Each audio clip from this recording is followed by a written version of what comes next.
Hello students, હું મયુર લિંબાચિયા આપનું હાર્દિક સ્વાગત કરું છું. વિદ્યાર્થી મિત્રો, આજે આપણે આ વિડિયો લેક્ચરની અંદર ધોરણ 11 સાયન્સ પ્રકરણ 3 નો સ્વાધ્યાયનો દાખલા નંબર 3.11 અને 3.12 જોવા જઈ રહ્યા છીએ. તો ચલો વિદ્યાર્થી મિત્રો શરૂ કરીએ. દાખલા નંબર 3.11. વિદ્યાર્થી મિત્રો, 3.11 ની રકમ તમારી સ્ક્રીન ઉપર કંઈક આ રીતે આપેલી છે. નીચે આપેલ કથનોને ધ્યાનપૂર્વક વાંચી ઉદાહરણ અને કારણ સહિત તે સાચા છે કે ખોટા તે દર્શાવો.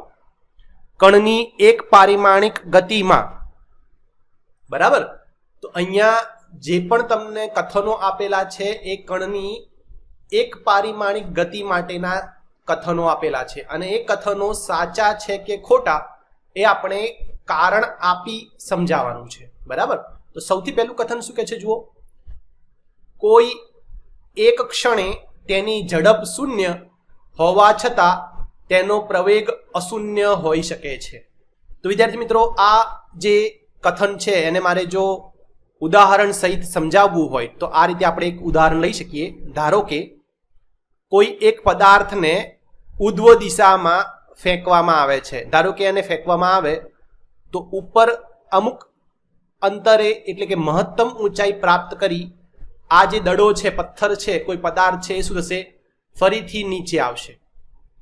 તો જ્યારે એ પોતે મહત્તમ ઊંચાઈ પ્રાપ્ત કરે એ સમયે થોડો સેકન્ડો માટે, માઇક્રો સેકન્ડ માટે એ શું થશે? સ્થિર થશે.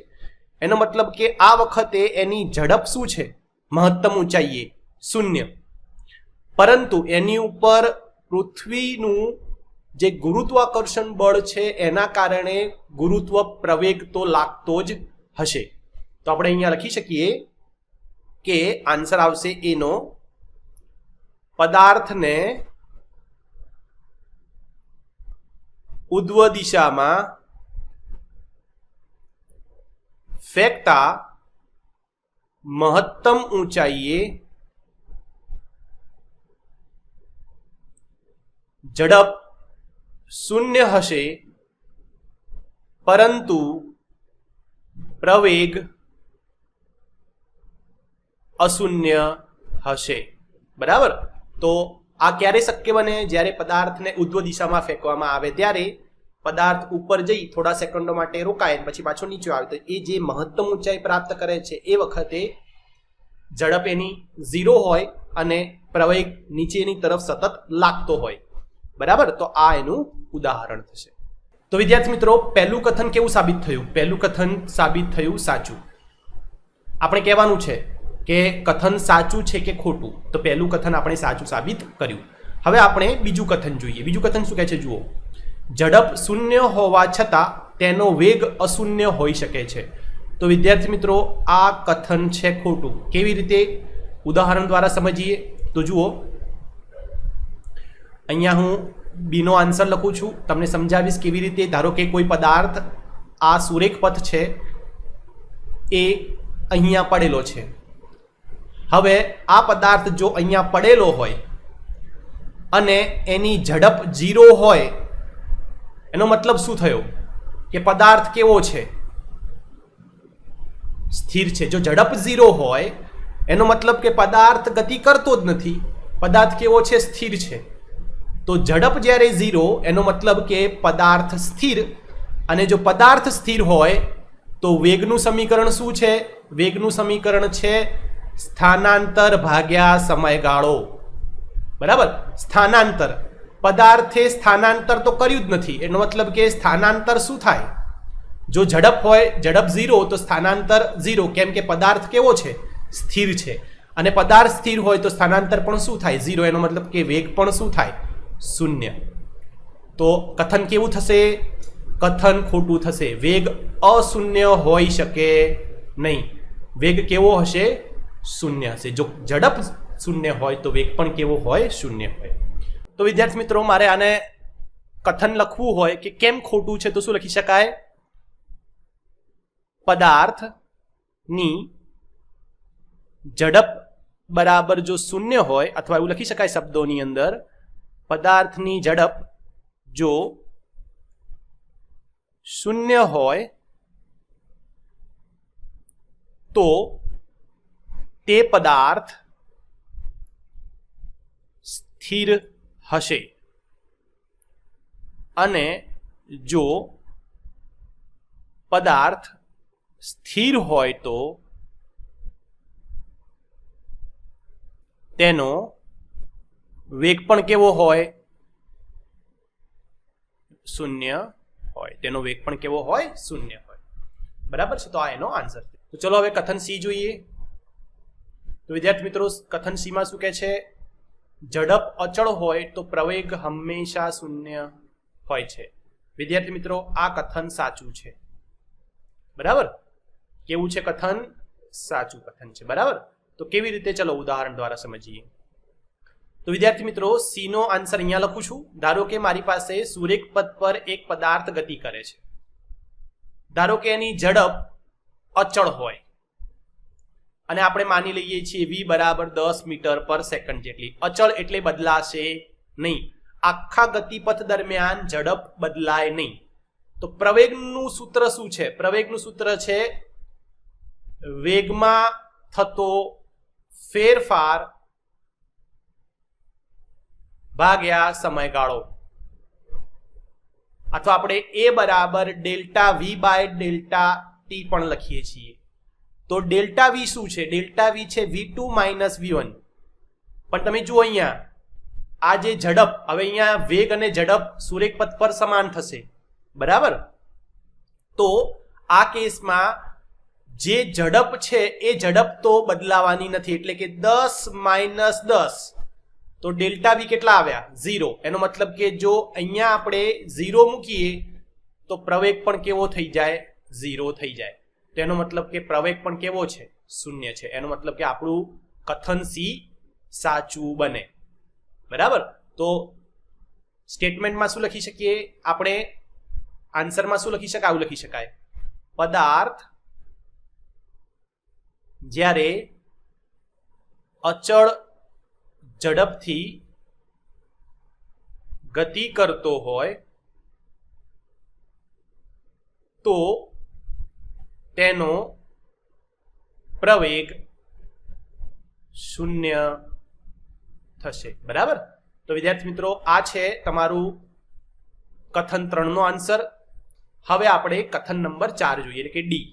તો ડી માં શું કહ્યું છે જુઓ: પ્રવેગ ધન મૂલ્ય માટે ગતિ વધતી હોય છે. તો વિદ્યાર્થી મિત્રો, આ કથન ખોટું છે. બરાબર? આ ખોટું કેવી રીતે? તમને ચલો ઉદાહરણ દ્વારા સમજાવું. તો હવે હું અહીં ડી નો આન્સર લખું છું. તો ધારો કે કોઈ પદાર્થને હું ઉધ્વ દિશામાં ફેંકું છું તો ઉપર તરફ એક જશે. થોડા સમય માટે આ મહત્તમ ઊંચાઈએ પહોંચશે. આ મહત્તમ ઊંચાઈએ થોડા સેકન્ડો માટે સ્થિર થશે અને પછી પાછો ક્યાં આવશે? નીચેની તરફ. તો જ્યારે પદાર્થ ઉપર જતો હોય ત્યારે પણ એની ઉપર શું લાગે?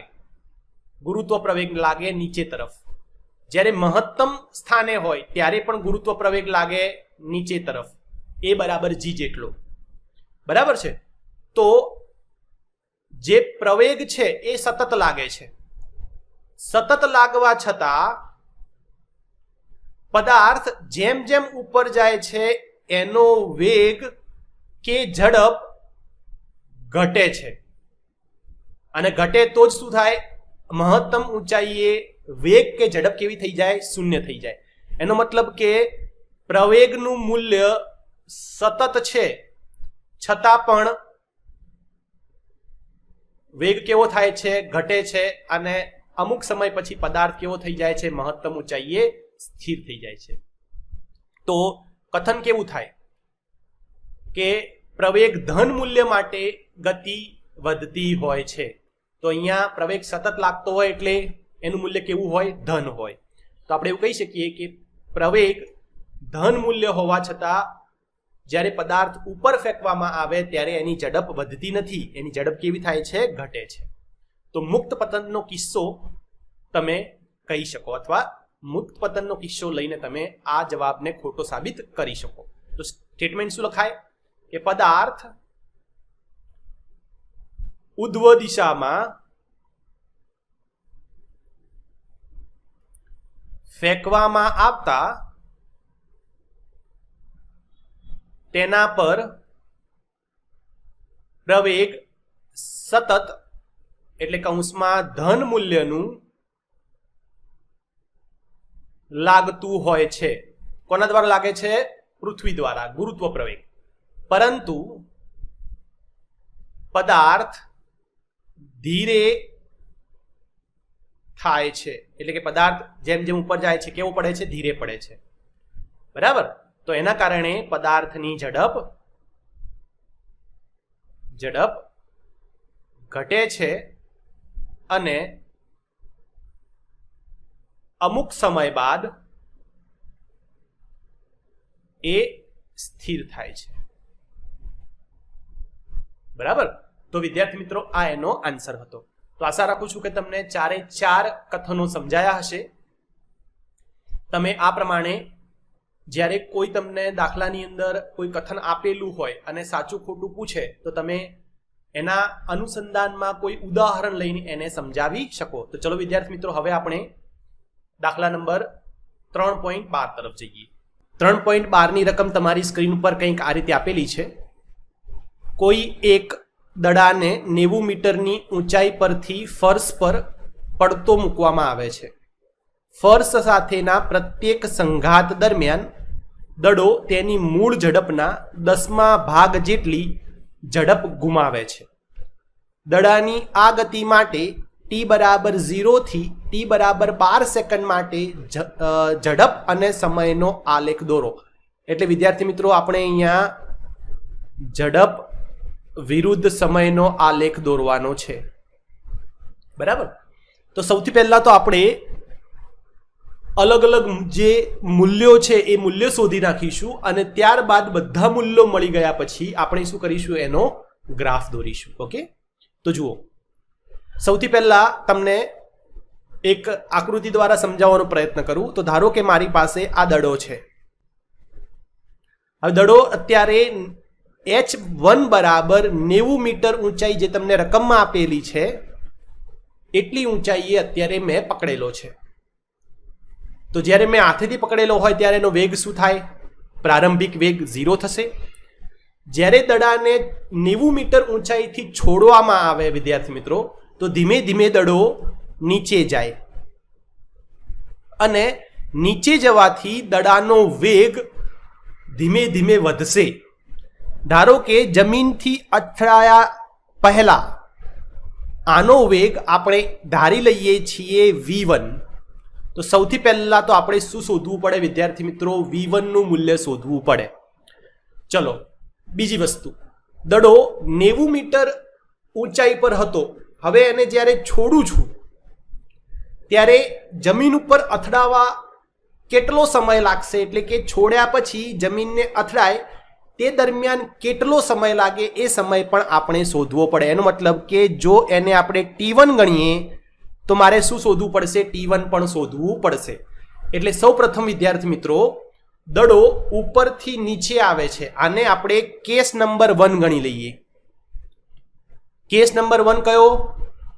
દડો ઉપરથી નીચે આવે. તો જુઓ, આના માટે હું લખી શકું વિદ્યાર્થી મિત્રો કે કેસ 1 h બરાબર 90 મીટર થી નીચે તરફ ગતિ. બરાબર. h 90 મીટર થી નીચે તરફ ગતિ. અને આ ગતિ દરમિયાન હવે આપણે શું કરીશું? v1 શોધીશું અને t1 શોધીશું. આપણે આને h1 કીધો છે. બરાબર. તો જુઓ, આવું લખી શકાય કે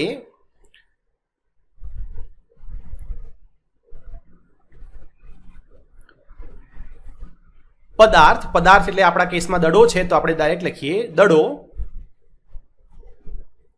h1 બરાબર 90 મીટર ઊંચાઈથી છોડતા એનો પ્રારંભિક વેગ શું હશે? 0 મીટર પર સેકન્ડ જેટલો હશે. છોડતા એટલે કે v0 બરાબર 0 મીટર પર સેકન્ડ તે ફર્શ એટલે કે જમીન પર અથડાય તે પહેલા જો તેનો વેગ v1 હોય તો આપણે શું ધારી લીધું? આપણે જુઓ અહીંયા શું શોધવાનું છે? v1 શોધવાનું છે. તો આપણે વિદ્યાર્થી મિત્રોએ ધારી લીધું v1 હોય તો શું લખી શકીએ? ધેરફોર v1 શોધવા માટે આપણે પદાર્થ ઉપરથી નીચે તરફ ગતિ કરે છે, એટલે કે નિયમિત પ્રવેગી ગતિ માટેના શુદ્ધ ગતિ વિજ્ઞાનના જે 3 સમીકરણો છે એનો આપણે ઉપયોગ કરી શકીએ. તો શુદ્ધ ગતિ વિજ્ઞાનના 3 સમીકરણો કયા કયા છે વિદ્યાર્થી મિત્રો? તો v is equal to v0 plus at, x is equal to v0t plus 1/2 at square અને v square minus v0 square બરાબર 2ax. તો વિદ્યાર્થી મિત્રો આ 3 સમીકરણોમાંથી આપણે કોઈ એક સમીકરણને ઉપયોગમાં લેવું પડે. તો તમે જુઓ મારી પાસે અહીંયા અંતર પણ છે, ટાઈમ નથી, તો એનો મતલબ કે આપણે પહેલું અને બીજું સમીકરણ યુઝ કરી શકીએ નહીં. મારે કયું સમીકરણ યુઝ કરવું પડશે? ત્રીજું સમીકરણ યુઝ કરવું પડે. તો અહીંયા હું ત્રીજું સમીકરણ યુઝ કરીશ. v square minus v0 square બરાબર 2ax. હવે અહીંયા x ની જગ્યાએ શું આવે? h1 આવશે. v0 કેવા છે? 0 છે. અને અંતિમ વેગ આ એનો જુઓ, આ એનો પ્રારંભિક વેગ હતો, આ એનો અંતિમ વેગ. તો એનો મતલબ કે અંતિમ વેગની જગ્યાએ શું આવશે? અહીંયા આપણે લખી શકીએ ધેરફોર v1 સ્ક્વેર, v1 એનો અંતિમ વેગ થશે. પ્રારંભિક વેગ તો કેવો છે? 0 છે, કેમ પદાર્થ કેવો હતો? સ્થિર હતો. 2. હવે પદાર્થ અહીંયા નીચે પડે છે. જુઓ વિદ્યાર્થી મિત્રો, જ્યારે નીચે પડતો હોય ત્યારે આપણે એની ઉપર જે પ્રવેગ લાગે કેટલો લાગે? ગુરુત્વ પ્રવેગ જેટલો, g. અને g નું મૂલ્ય આપણે કેટલું લઈએ છીએ? g નું મૂલ્ય લઈએ છીએ 9.8. તથા બીજી એક વસ્તુ મહત્વની છે વિદ્યાર્થી મિત્રો જાણવા જેવી, કે આપણે અહીં પદાર્થ જો ઉપરની તરફ જતો હોય તો એના વેગને ઋણ ગણીશું, અને પદાર્થ જો નીચે આવતો હોય એટલે કે દડો નીચે આવતો હોય તો એના વેગને આપણે કેવું ગણીશું? ધન ગણીશું. આ મહત્વ, આને આપણે નિર્દેશ ફ્રેમ પણ કહી શકાય. તો આપણે અહીં વેગ માટે નિર્દેશ ફ્રેમ નક્કી કરી લીધો. તો ચલો, તો આ કેસમાં પ્રવેગ કેટલો થશે? પ્રવેગ થશે a બરાબર 9.8. અને જુઓ પદાર્થ અત્યારે ક્યાં આવે છે? નીચે આવે છે. નીચે આવતો હોય તો વેગ પણ કેવો લેવો પડે? આપણે ધન લેવો પડે. તો વેગનું મૂલ્ય પણ કેવું આવશે? ધન આવશે. તો જો આની જગ્યાએ લખી શકાય 9.8. અહીંયા આપણે શું લખીશું? h1 લખીશું. h1 કેટલા છે? 90. તો ચલો વેલ્યુ મૂકી દઈએ. તો v1 સ્ક્વેર બરાબર 2 into 9.8 into 90. તો તમે જ્યારે આનો ગુણાકાર કરશો ત્યારે વિદ્યાર્થી મિત્રો તમને વેલ્યુ મળશે 1746. અને આનું જો વર્ગમૂળ કરું તો v1, આને આપણે વર્ગને આ સાઈડ લઈ જઈએ તો વર્ગમૂળ થાય. તો વર્ગમૂળમાં જ્યારે લખીશું ત્યારે વિદ્યાર્થી મિત્રો મને મળશે v1 બરાબર 42 મીટર પર સેકન્ડ. તો વિદ્યાર્થી મિત્રો મને v1 મળી ગયું. બરાબર. તો હવે આ જે v1 છે એની જગ્યાએ હું ક્વેશ્ચન માર્ક કાઢી નાખું છું અને હું શું લખું છું અહીંયા? 42 મીટર પર સેકન્ડ. હવે મને શું શોધવાનું હતું? t1 પણ શોધવાનો છે. તો t1 શોધવા માટે એટલે કે પદાર્થ દડો જ્યારે 90 મીટર ઊંચાઈએથી છોડવામાં આવે તો જમીન ઉપર ટકરાવવા માટે કેટલો સમય લાગશે? તો આપણે આવું લખી શકીએ વિદ્યાર્થી મિત્રો કે h1 બરાબર 90 મીટર ઊંચાઈથી જમીન પર અથડાવા લાગતો સમય જો t1 હોય તો હવે મારે શું કરવાનું છે વિદ્યાર્થી મિત્રો? t1 શોધવાનો છે. તો જુઓ આમાં હું આ સમીકરણનો ઉપયોગ કરી શકું. મારી પાસે v પણ છે, v0 પણ છે અને a અને t પણ છે. તો જુઓ આમાં આ સમીકરણનો ઉપયોગ કરીએ તો શું આવશે? Therefore v is equal to v0 plus at.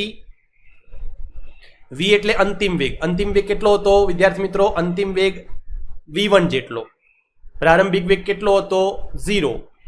h કેટલું છે? 90. તો t આપણને મળી જાય. બરાબર. તો જુઓ અહીંયા આને આપણે શું લખી શકીએ? Therefore આને આપણે v1 લખી શકીએ અને આપણે 0 લખી શકીએ. એ તમારું કેટલું છે? 9.8. સમય તમારે t1. આ કેસમાં હવે t ની જગ્યાએ શું થશે? T1 થઈ જશે.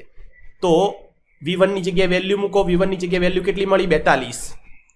તો 42 ઇઝ ઇક્વલ ટુ 9.8 T1. તો T1 બરાબર 42 ભાગ્યા 9.8. તો ધેરફોર T1 બરાબર તમારી પાસે મૂલ્ય આવશે 4.28 સેકન્ડ જેટલું. તો વિદ્યાર્થી મિત્રો અહીંયા આપણને શું મળે છે? સમય મળે છે. તો આપણે અહીંયા હવે લખી નાખીએ કે જે ક્વેશ્ચન માર્ક લખ્યો હતો એની જગ્યાએ T1 શું લખાય?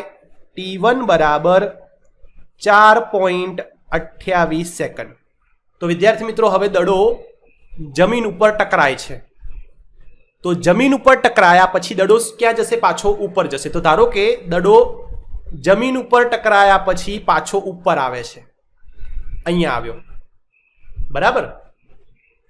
તો જમીન ઉપર ટકરાય પછી એનો વેગ ધારો કે V2 ધારીએ, તો V2 કેટલો હોય? તો આપણને કહ્યું છે કે જ્યારે જમીન ઉપર ટકરાશે ત્યારે ઝડપના 10મા ભાગ જેટલી ઉર્જા ગુમાવશે. તમે રકમમાં જુઓ, મેં અહીંયા બોક્સ બનાવ્યું છે.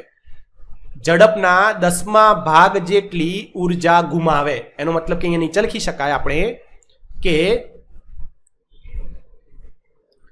જમીન પર અથડાતા જો તે 10% જેટલી ઝડપ, સોરી ઉર્જા નહીં, આગળ હું ઉર્જા શબ્દ બોલ્યો હતો વિદ્યાર્થી મિત્રો, ઝડપ આવશે, ઝડપ ગુમાવે તો નવી ઝડપ જો V2 હોય તો V2 કેવી રીતે લખી શકીએ વિદ્યાર્થી મિત્રો? V2 બરાબર જૂની ઝડપ શું હતી? જૂની ઝડપ V1 હતી, એમાંથી કેટલી ગુમાવશે? 10%. તો આપણે લખી શકીએ V1 ના 10% ગુમાવે. તો V1 નું મૂલ્ય શું છે? V1 નું મૂલ્ય આટલું છે, જુઓ 42. આના 10% કરો તો શું કરવું પડે? 42 ને 10 વડે ભાગવા પડે, બરાબર. તો આ 10% કોના? V1 ના. એનો મતલબ કે 4.5, 4.2. તો અહીંયા આપણે લખી શકાય V2 બરાબર 42 માઇનસ 4.2. તો V2 બરાબર 42 માઇનસ 4.2 કરો એટલે લગભગ 37.8 મીટર પર સેકન્ડ આવે. તો વિદ્યાર્થી મિત્રો ટકરાયા પછી જે નવી ઝડપ V2 બને એ કેટલી બનશે? 37.8 બનશે. તો વિદ્યાર્થી મિત્રો આમ તમને જે નવી ઝડપ મળી અથડાયા પછી, આકૃતિમાં જુઓ, નવી ઝડપ તમને અહીંયા જે ક્વેશ્ચન માર્ક કરેલો હતો એ આપણે લખ્યો 37.8 મીટર પર સેકન્ડ, બરાબર. હવે વિદ્યાર્થી મિત્રો જો V2 બરાબર 37.8 મીટર પર સેકન્ડ થી દડો જો ઉપર જાય, બરાબર, તો અહીંયા આપણે કીધેલું છે કે ઉપર જતા વેગને આપણે શું લઈએ છીએ? માઇનસ. તો V2 અહીંયા શું થશે? માઇનસ થશે. હવે બીજી વસ્તુ કે દડો ઉપર જાય છે તો કેટલા અંતર સુધી ઉપર જાય, એટલે કે મહત્તમ અંતર કેટલું કાપે?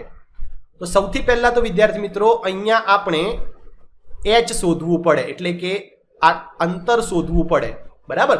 તો એક કામ કરું છું, V2 ને હું અહીંયા નીચે લખી દઉં છું. V2 બરાબર 37.8 મીટર પર સેકન્ડ, બરાબર. આ એનો ઉપર જતાનો વેગ છે. તો મારે સૌથી પહેલા શું શોધવું પડે? h શોધવું પડે. આને આપણે h2 કહીએ. દડો જો V2 બરાબર 37.8 મીટર પર સેકન્ડ થી ઉપર જતો હોય તો કેટલું અંતર કાપે? તો એ અંતરને આપણે h2 તરીકે લખ્યું.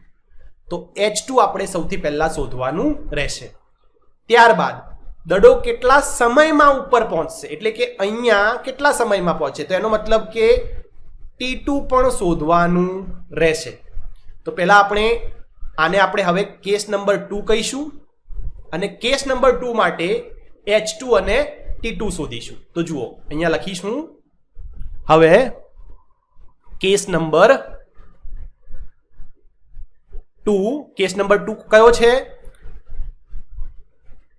અથડાયા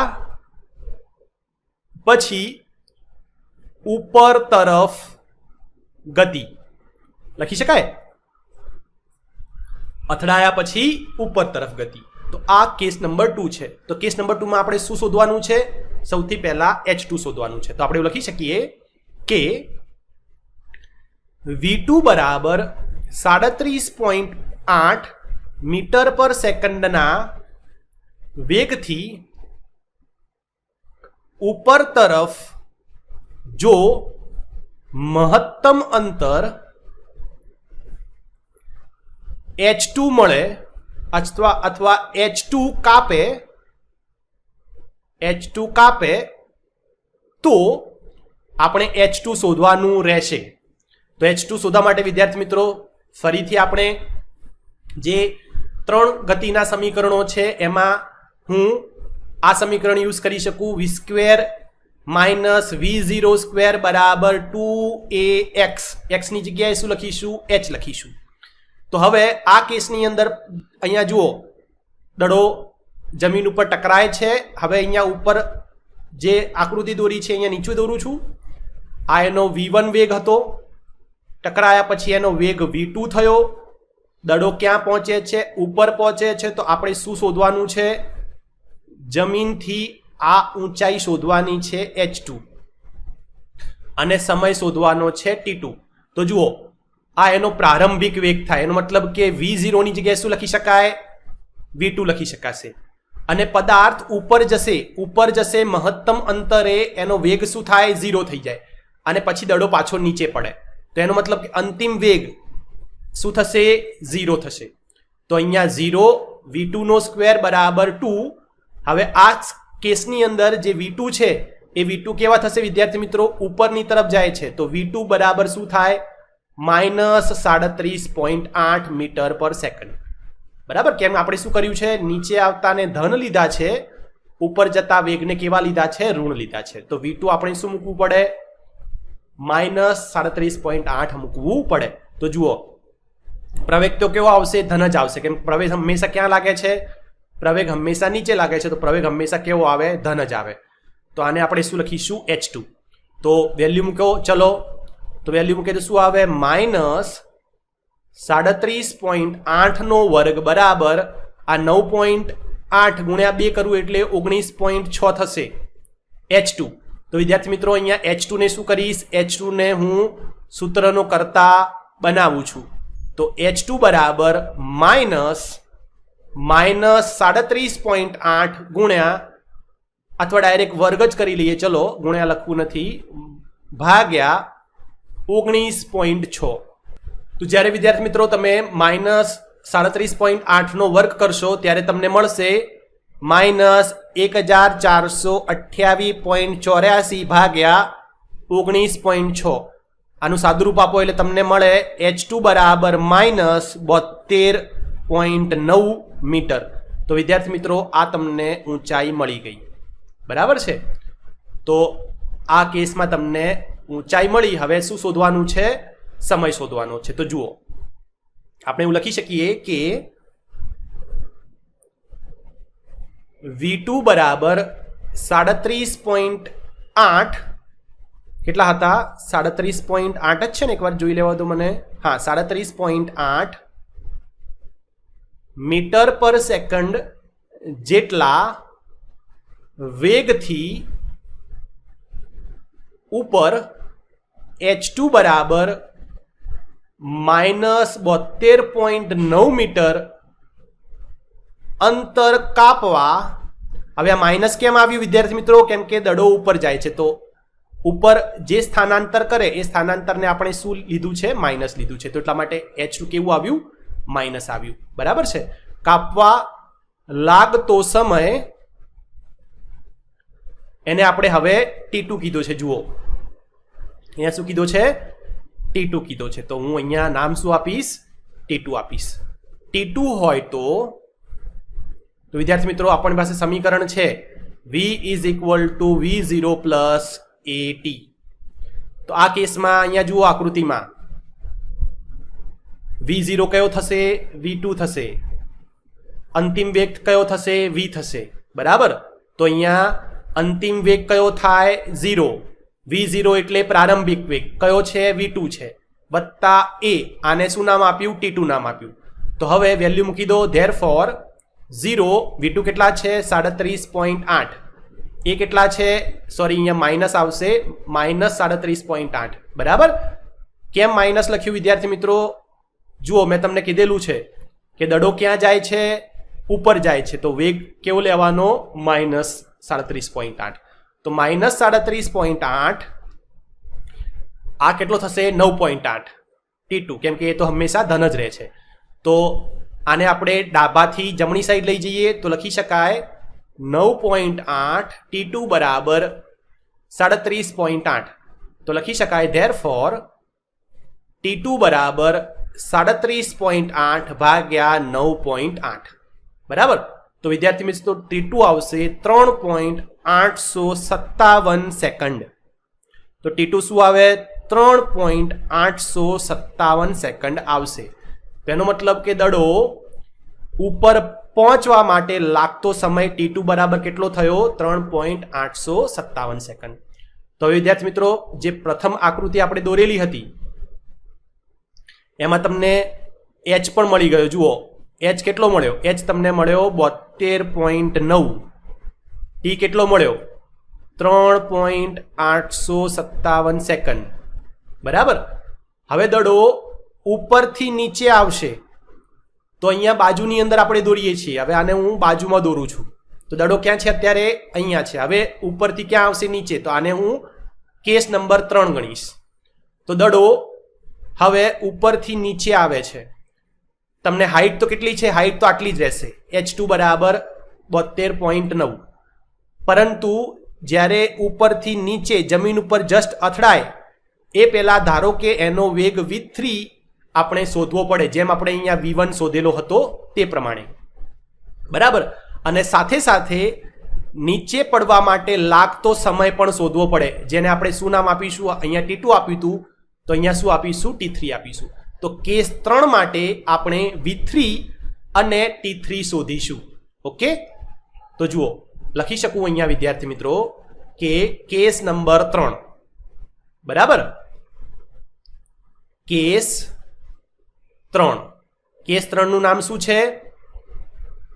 ઉપરથી એટલે કે આપણે અહીંયા H લખી નાખીએ. H બરાબર H2 બરાબર 72.9 મીટરથી કૌંસમાં લખો ઉપરથી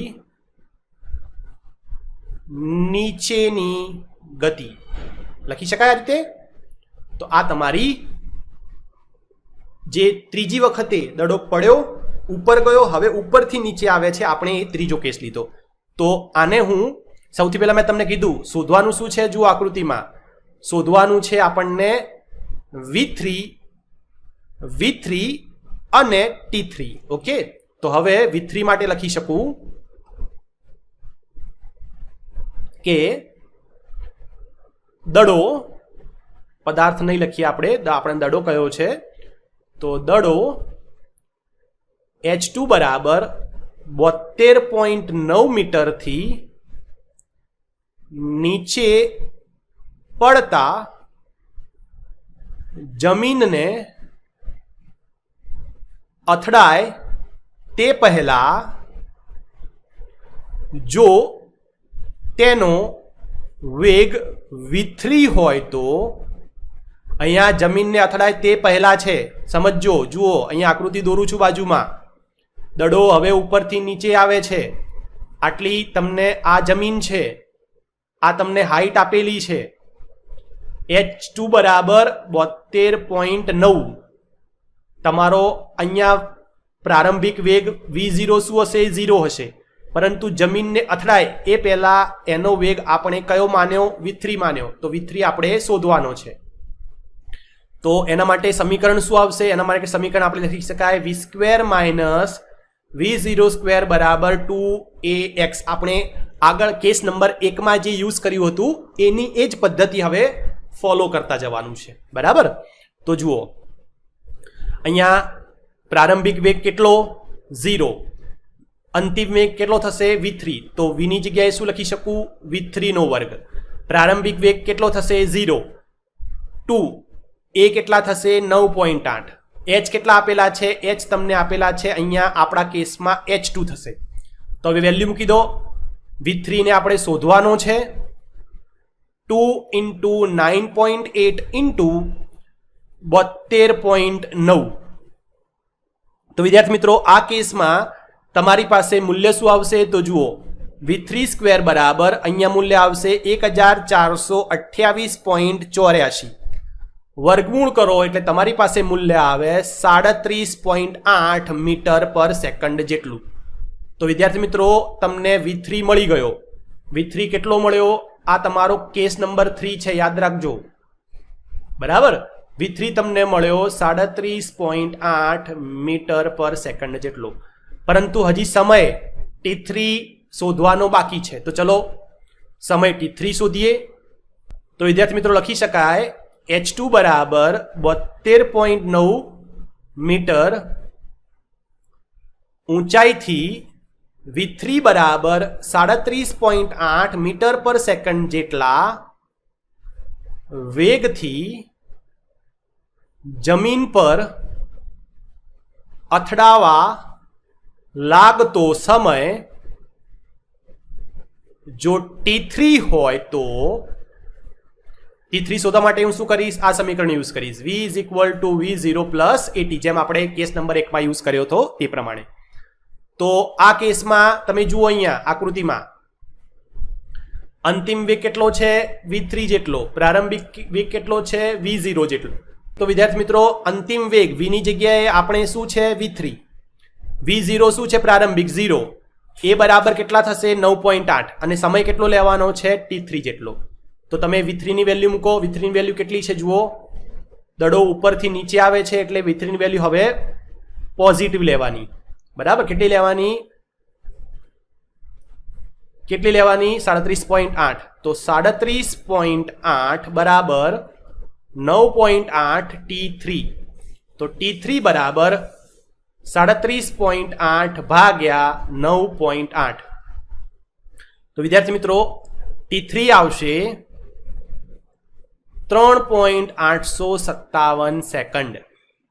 બરાબર, તો એનો મતલબ કે તમને ઉપરથી નીચે આવતા જે સમય મેં ક્વેશ્ચન માર્ક કરેલો હતો એ પણ કેટલો છે? 3.857. બરાબર, તો પહેલી આકૃતિ જુઓ.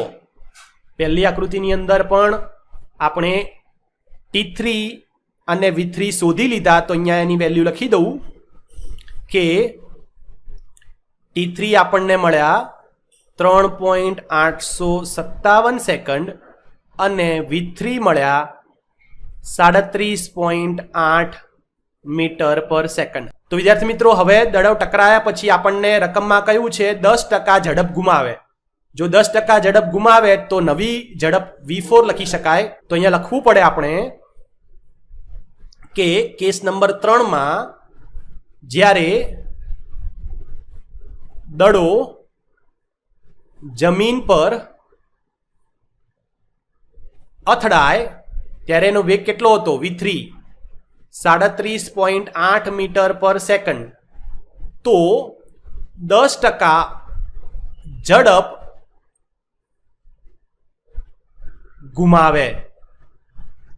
જો 10% ઝડપ ગુમાવે તો આપણે કહી શકીએ 10% કોની ઝડપ ગુમાવશે? 10% V3 ની ઝડપ ગુમાવશે. અને નવી ઝડપ V4 હોય તો V4 શું લખી શકાય મિત્રો? V4 બરાબર V3 માઇનસ V3 ની 10% ઝડપ. હવે V3 ની 10% ઝડપ કેટલી થશે? તો V3 તમારી પાસે છે 37.8. 10% ઝડપ કરવી હોય V3 ની તો 37.8 ને કેટલા વડે ભાગવું પડે? 10 વડે ભાગવું પડે. તો 3.78 ઝડપ થશે 10%. 10% V3 ની ઝડપ કેટલી થાય? તો અહીંયા વેલ્યુ મૂકીએ. V4 બરાબર V3 કેટલા છે? 37.8 માઇનસ આપણને કેટલું મળ્યું? 3.78. તો V4 મળશે 34.02 મીટર પર સેકન્ડ. તો વિદ્યાર્થી મિત્રો આ તમારી હવે દડો પાછો ક્યાં જશે?